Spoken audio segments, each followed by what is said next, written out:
بسم اللہ الرحمن الرحیم۔ السلام علیکم دوستو۔ اللہم صلی علی محمد وعلی آل محمد کما صلیت علی ابراہیم وعلی آل ابراہیم انک حمید مجید۔ اللہم بارک علی محمد وعلی آل محمد کما بارکت علی ابراہیم وعلی آل ابراہیم انک حمید مجید۔ دوستو، آج ہم سیرت النبی صلی اللہ علیہ وسلم کے سلسلے میں تعمیر کعبہ کا واقعہ میں سنانا چاہوں گا۔ حضرت ابراہیم علیہ السلام جب اپنے بیٹے کو حضرت اسماعیل علیہ السلام کو اور بیوی کو بے آب و گیا وادی میں چھوڑ آئے تو آپ کو پتہ ہے کہ وہاں پہ جرم قبیلہ جو تھا وہ آباد ہو گیا۔ حضرت اسماعیل اسی قبیلے میں پروان چڑھے اور جب وہ وہاں پہ پروان چلے تو اسی قبیلے کی ایک خاتون سے آپ کی شادی ہوگی۔ جب آپ کی شادی ہوگی، بچے ہو گئے، تو حضرت ابراہیم علیہ السلام کا وقت آتے رہتے تھے، لیکن اس شادی کے بعد پھر وہ تشریف لائے اور آ کے حضرت اسماعیل علیہ السلام سے کہا، میرے اللہ نے مجھے حکم دیا ہے کہ اس جگہ پر جہاں پر آپ حضرت اسماعیل نے جہاں پہ رہائش اختیار کی تھی مکہ کے اس وادی میں، ایک عبادت گاہ تعمیر کی جائے جس میں پوری انسانیت، پورے عالم جو ہے وہ اس کی زیارت کو آئے گا اور اللہ تعالیٰ کی عبادت کرے گا۔ لہٰذا حضرت اسماعیل نے جب یہ سنا تو انہوں نے اس کی تعمیر کے لیے فوری طور پر حامی بھری۔ دونوں باپ بیٹا نے دور اور نزدیک سے پتھر اور لکڑی اور یہ ساری چیزیں اکٹھی کی اور وہ تعمیر جو ہے وہ آپ نے شروع کر دی، اور اللہ تعالیٰ جی کے ساتھ دعا کرتے جاتے تھے کہ یا اللہ اس کو جس مقصد کے لیے بنایا گیا ہے اس کو کامیابی سے ہم کنار فرما دیں۔ دونوں باپ بیٹا نے بھاری پتھر، ہلکے پتھر، اور پھر اس کی چھت تھی وہ 4 ستونوں پہ بنائی گئی۔ ایک جب وہ دیواریں قد سے اونچی ہو گئی تو حضرت اسماعیل علیہ السلام بہت بھاری پتھر، ایک بڑا سا پتھر لے کر آئے جس کے اوپر حضرت ابراہیم علیہ السلام نے کھڑے ہو کر اوپر کی تعمیر جو تھی وہ مکمل کی۔ اور جب وہ تعمیر مکمل ہو گئی تو باپ حضرت ابراہیم علیہ السلام نے وہاں پہ بڑی خوبصورت دعا اللہ تعالیٰ سے کی، اور اس کا ذکر کلام پاک میں، کلام مجید میں موجود ہے۔ آپ نے دعا کی، میں اس کا ترجمہ آپ کے سامنے پیش کرتا ہوں۔ اے ہمارے رب، ہم سے یہ خدمت قبول فرما لے،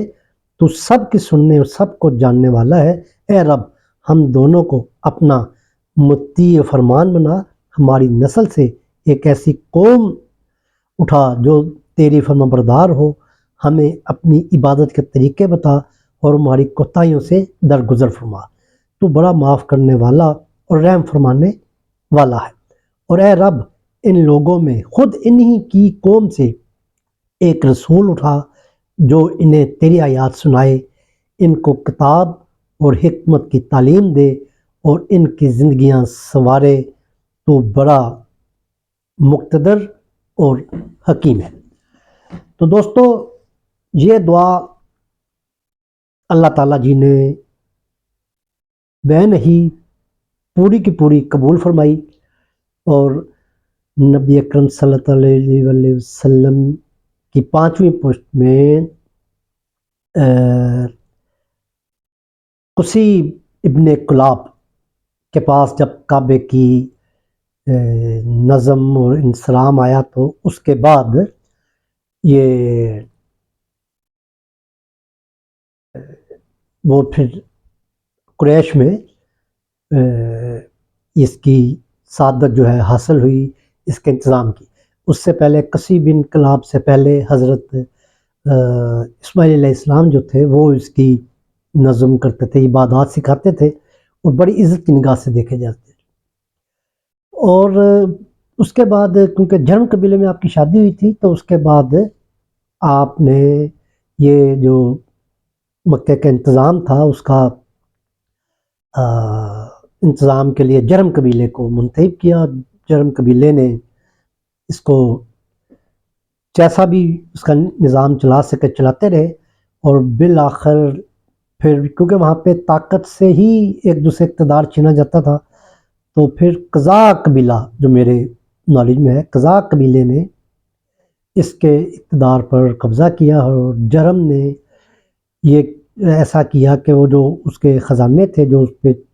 وہاں پہ آ کے لوگ نذرانے پیش کرتے تھے اللہ کے گھر کو، تو وہ انہوں نے بہت سارا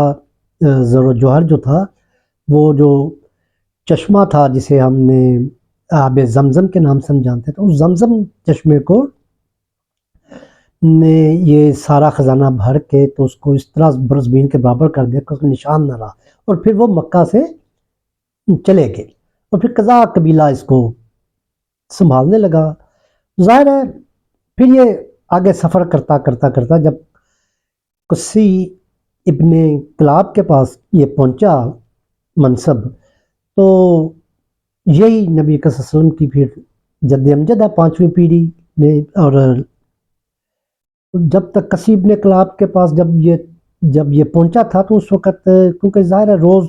بدلتی ہوئی عبادات میں کچھ تبدیلیاں لوگوں نے کر کر کے اس کو بت خانے تک، پھر جو الوہیت کا تصور تھا وہ تو کہیں دور چلا گیا، اور پھر وہاں پہ بت رکھنے بتوں کو شریک سمجھا جانے لگا اللہ تعالیٰ کے اختیار میں۔ تو یہ یہاں تک تھی تعمیر کعبہ کا واقعہ آپ کے پیش کرنا تھا۔ اس کے بعد ہم آگے اس کے اگلے کسی لیکچر میں اس سلسلہ کو لے کے چلیں گے۔ دعا فرمائیے گا کہ ہم سیرت النبی کے مطابق اللہ تعالیٰ ہمیں زندگی گزارنے کی توفیق دے، اور ہمارے لیے آسانیاں کرے، اور آپ کی زندگی کو سمجھنے کی ہم نے صلاحیت پیدا کر دے۔ آمین۔